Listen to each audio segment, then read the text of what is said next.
Deepika, welcome back on Bollywood Hungama. Thank you. Congratulations for Gehraiyaan. But my first question to you is that you've been this superstar as far as an actor is concerned. You've been a producer. When is it that we can see you as a director now? अभी आप headspace की बात करें तो मुझे ध्यान में आया. You know, You're ready for it. I look forward to your interviews, Faizul, because you're one person who asks the most unexpected questions. But I mean, on a serious note, I never thought 5 years ago, if you asked me if I was going to be a producer, I don't think I'll have an answer to your question. So I think similarly, as we speak today, there's not an iota of that thought in my mind at all. But if that ever happens, I'll know that you were the first person to ask me that. Because the moment you mentioned about that headspace part, and we've seen you during the interviews as well, that the way you've been navigating all the youngsters, that what not to say. Navigating. Thank you for using a nicer, politer word. All right. So, Deepika, one thing that I really noticed while watching Gehraiyaan was that this film must have been very special for you because it deals with the mental health issues in the most sensitive manner.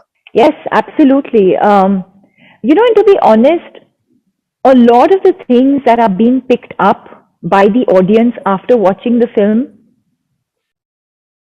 they were not meant to be so much of a talking point. But I think what is interesting is that they've become that organically, that people are picking up on these things. Now, are these things that we were conscientious of when we were making this movie? Of course. But did we think that, for example, there's this beautiful article today about how people should watch Deepika Padukone's Gehraiyaan because of the way mental health has been depicted in this film.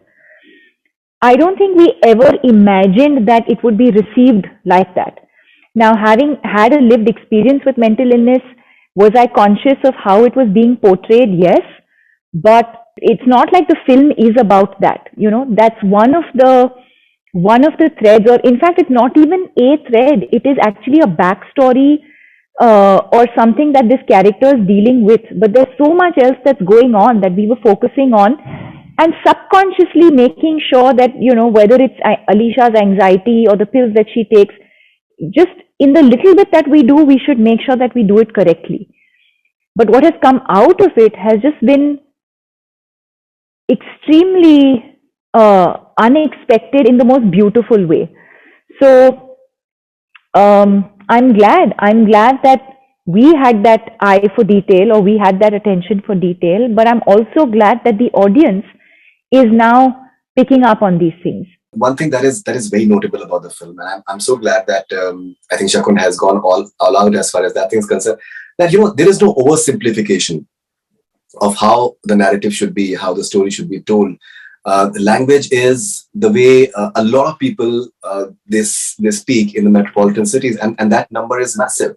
Mm-hmm. This entire notion that many a times this is just thrown at, I think, all of us, be it the media, be it the filmmakers, be it the actors, that this is what the public wants.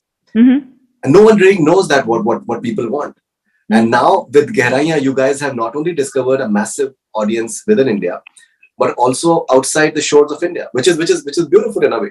Absolutely. I mean, I think that at least with Shakun and I think the endeavor really was to just tell the most honest narrative and the most honest story, with a sense of newness and freshness and challenging the status quo a little bit, like we always say, but that it would be embraced like this, or received like this, or celebrated like this. And like you rightly mentioned, not just in India, but globally, that was completely unexpected. I don't think we expected this at all.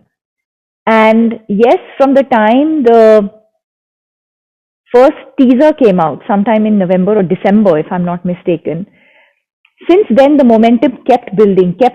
And there was so much chatter about this movie, and the trailer, and the music, and then the intimacy, and then the infidelity, and then, oh my God, the girls are cousins. And, there was just so much that was unraveling.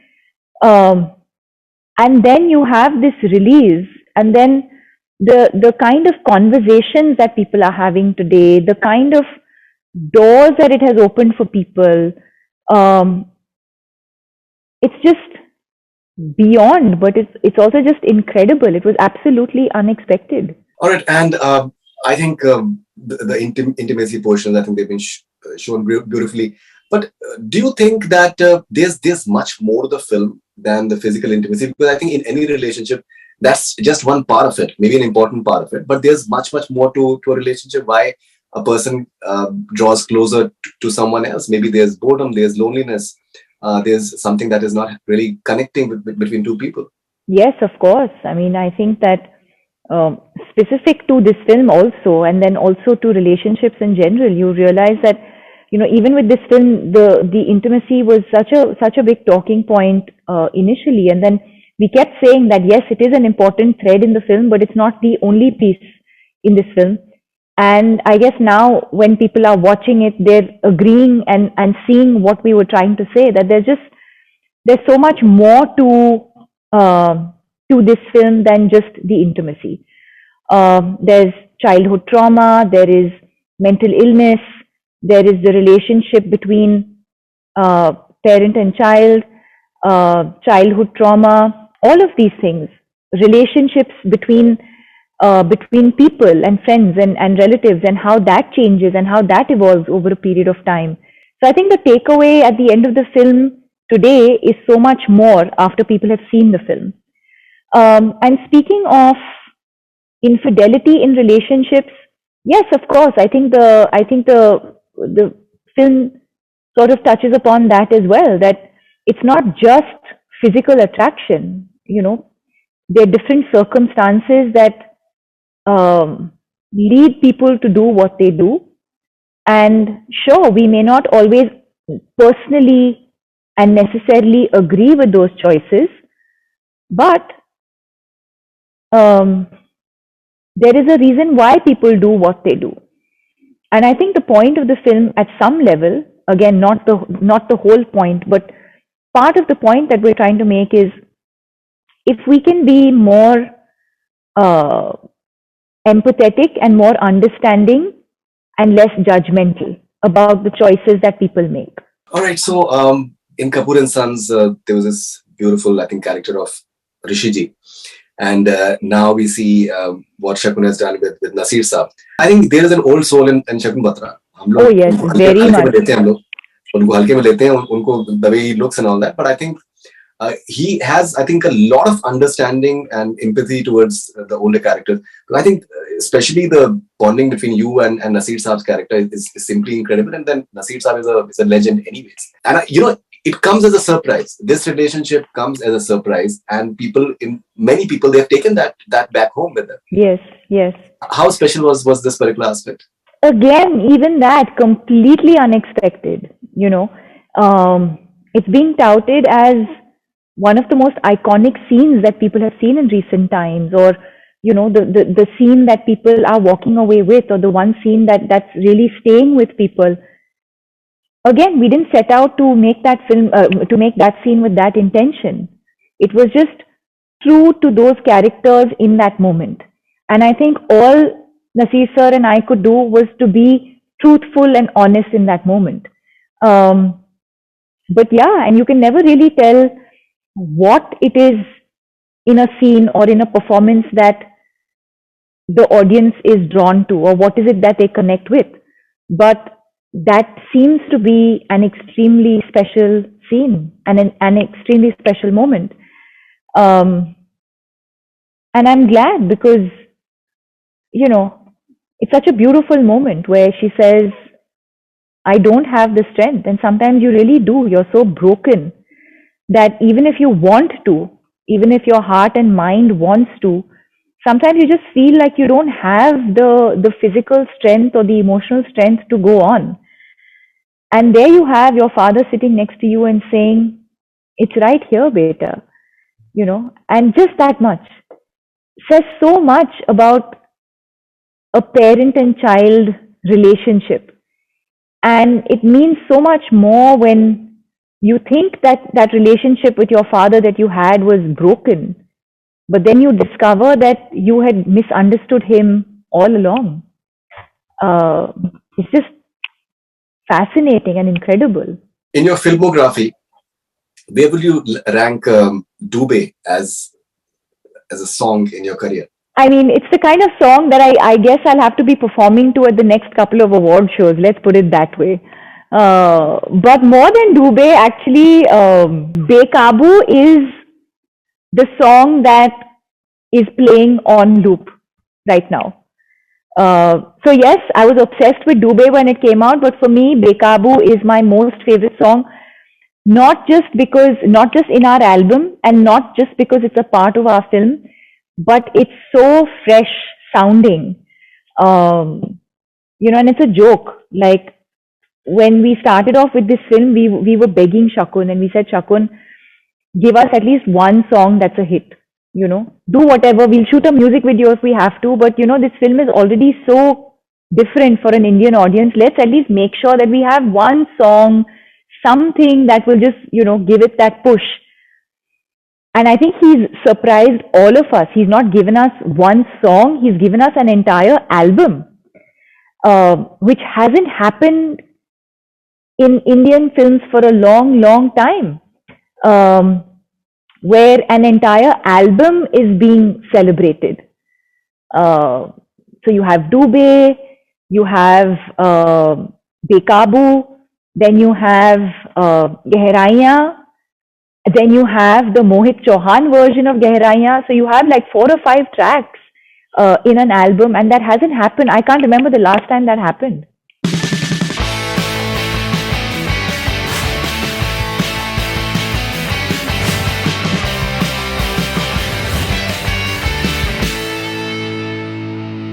All right, so Deepika, your fans have been requesting for fan questions for a really long time.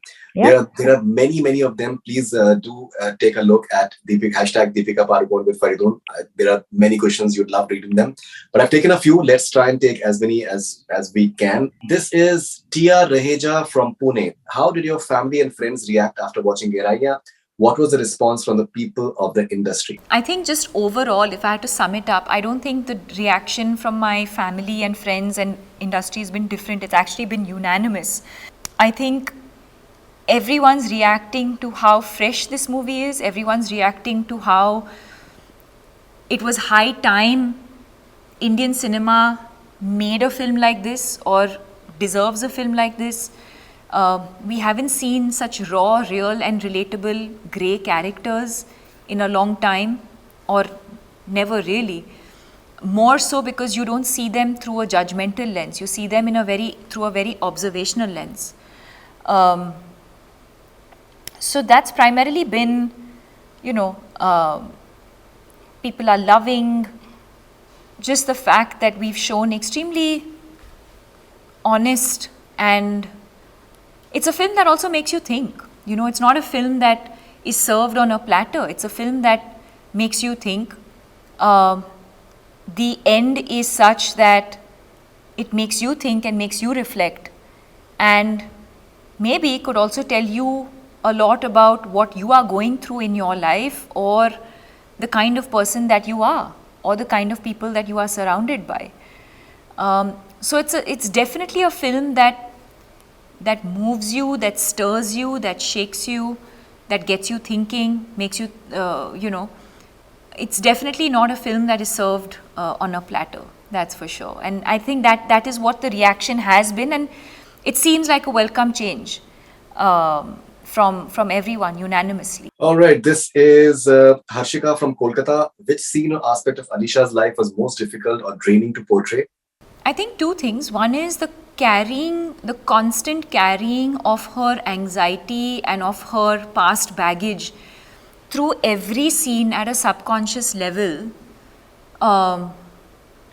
was obviously the most exhausting part, because even if she's in a slightly lighter moment, or in moments in a song like a Dube where you're seemingly having a little more fun or seems like a little bit of an escape, emotionally she's still sort of carrying the weight or the baggage of her past along with the anxiety. So that was obviously challenging. And then I would also say the scene with Rajat Kapoor in the car for me was the most challenging scene, because I've never been in a situation where I'm literally stuck. You're in this space with this character. You have nothing to say, so you have no crutches. And here you have this character that's just, going at you, who has like 2 pages of dialogues. And my character is just receiving it and has no word, no dialogue, nothing to say, nothing to counter that with.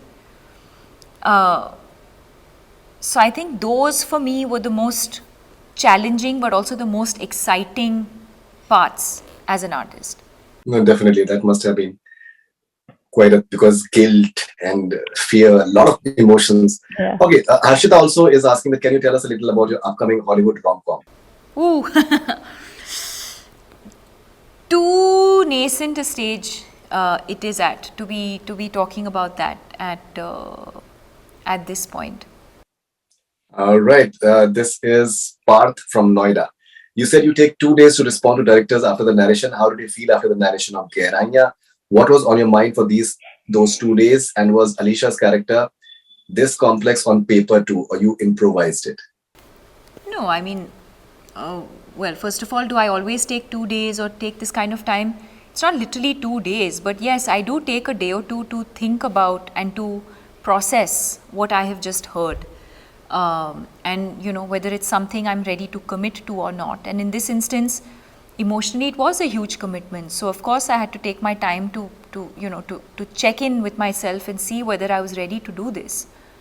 Alicia was always a layered character, but I think it just got more depth and more layer as we went along. And yes, I would like to believe that,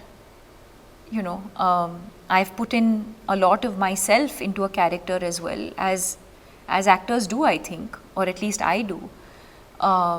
You take away from every character that you play, you learn something from it, but you also put so much of yourself into every character that you play. So obviously there was a lot of self that has gone into it and a lot of improvisation and layering and playing with it that has gone into it. That is not on paper. You've said that you like to write with a pencil, scribble with a pencil and add your bits. So does it also include like say maybe certain dialogues as well? Yes, it could be removing words that don't sit well with me or don't feel right for the character. And especially in films like this, I think that you pretty much have a framework of the scene, you have a framework of the dialogues. But in a film like this, and especially with a director like this, you have the luxury of playing with it and making it your own. And you won't always have that luxury. So I think it also depends on the kind of film that it is, and it also depends on the director. A lot of directors are married to their lines, they are married to their screenplay, and you literally just stick to what is on paper. And within that, you add your layers, or you just sort of, you add to it. But with Shakun's process and with the kind of film that this was, and so basically a combination of both of these things, yes, there was a lot of room to play and to improvise and to keep layering it. All right, this is Mukesh Malik from Orissa. Hey Deepika, your biggest fan since your debut in Om Shanti Om. Very excited for your Ritik's Fighter. Just can't wait to see you both on big screen for the first time. Can you please share something about Fighter movie? I can only say that we go on floors pretty soon, and that's all I can say at this point. In All the right, next couple of Harshita. months, yeah, we'll be filming. Okay, Harshita from Kolkata once again. Is the Draupadi project still on? Yes, very much. All right. And when is it going to be starting? That's a lot of pre-production. So I would think next year. Akif from Mumbai. How long we'll have to wait to see two megastars, Salman Khan and Deepika Padukone, together on a big screen in full-fledged roles? This is my question as well. When I saw you on the Big Boss and the way you were teasing him, Yeah.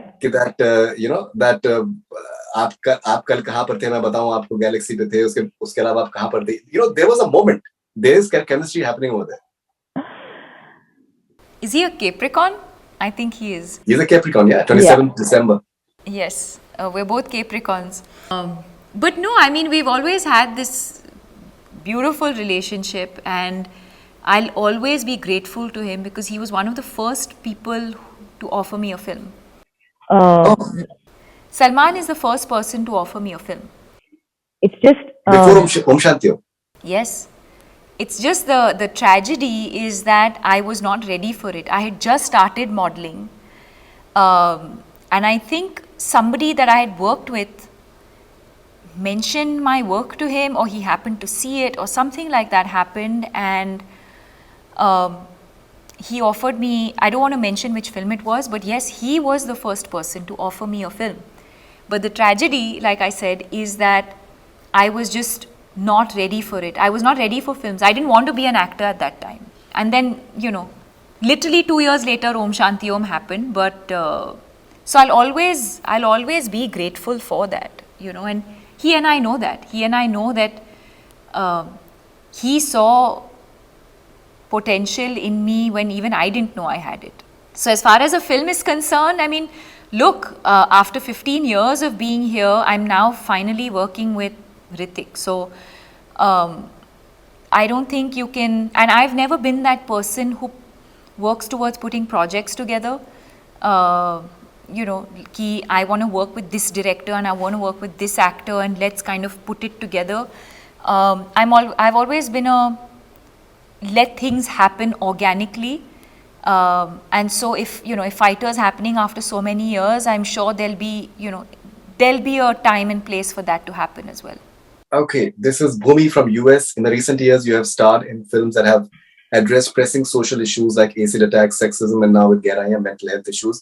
Given that, what are the type of films and social issues that you want to address in your career? That is in the future, I believe. Well, honestly, the choices never begin with wanting to consciously address a social issue. It starts with wanting to tell stories that are about the human spirit. So it starts with that. Even with Chapak, for example, it's not that the fact that we were addressing acid violence in India and globally was secondary to the fact that I felt that Lakshmi's journey and her story and her grit and determination is what drew me to do this film. And a byproduct of that was addressing the issue. Same with 83. It wasn't about telling the world about this victorious moment in Indian sport. It was about telling the story of these underdogs and their grit and their determination. And by the way, you happen to tell a story that is about one of the greatest moments in sporting history. Again, with Gehraiyaan, the intent was not to tell a film that addresses mental health issues. It was about talking about childhood trauma, talking about how so much of our past baggage we carry with us, about choices, about consequences, and infidelity was one of those themes. And then by somewhere the mental health narrative is now coming out, So, but the endeavor was to tell stories of people that are real, stories of people that are broken, and an insight into their world. And by default, now we're talking about how Alisha deals with her anxiety and her mental health issues. So that's not really been the focus. So I hope that I continue to keep it like that, where it's more about the person and the people, and along the way, hopefully be able to tell a much larger story. Amir from Germany, why there's no official announcement on Pathan yet? Well, that's a question only Aditya Chopra can answer. Vaibhav from Munger, hey Deepika, who's your favorite between Piku and Alicia? How can I choose? It's like asking a parent to choose whether they like their older daughter more or their younger daughter more. It's, or asking whether they prefer their daughter to their son. It's really difficult. Or asking you whether you like your mother more or your father more. It's tough. They're both beautiful characters for me, but they're also so different. So different but so beautiful. And both of them have been delicious experiences for me, so it'd be difficult to choose. All right, this is Prakash DP. Ask her about working experience with Prabhas and Nagashwin in Project K. It's been amazing. I've done one schedule so far, and I think, of course, I think the talent, the mind, the way their minds work, I think all of that is there for everyone to see, especially in all of these movies that are coming out now. But I talk about the things that probably people don't get to see, which is just their humility. There's just so much humility in every pore of their body. It's incredible. About this phenomenon of South Indian movies, the way they have gone mainstream, they're not regional anymore. Absolutely. I mean, I think that's the beauty of our country also, is its diversity. But for a very long time, we also functioned as very different industries, so to say. And I think it's really exciting now to see those boundaries blur and to see those lines blur. And I think, I said this earlier, whether it's the Gujarati fraternity or the Bengali community or Telugu cinema or Tamil cinema or Malayalam cinema, everyone's has been doing incredible work for a very long time. It's just that now more and more people are accepting it or embracing it or whatever the right word is, and those lines are blurring, and I think it's high time that happened. All right, one last question. You are doing a lot of action in a few of your forthcoming films. Are you enjoying that process? Oh, I love action. I love action. I love cable work. When you're put on cables and you're swung and from one place to another. I love action. And when I tell my action directors this, they are shocked, because I don't think very many actors like doing action, especially when you're on, when you're harnessed. But I love harness work. I love action.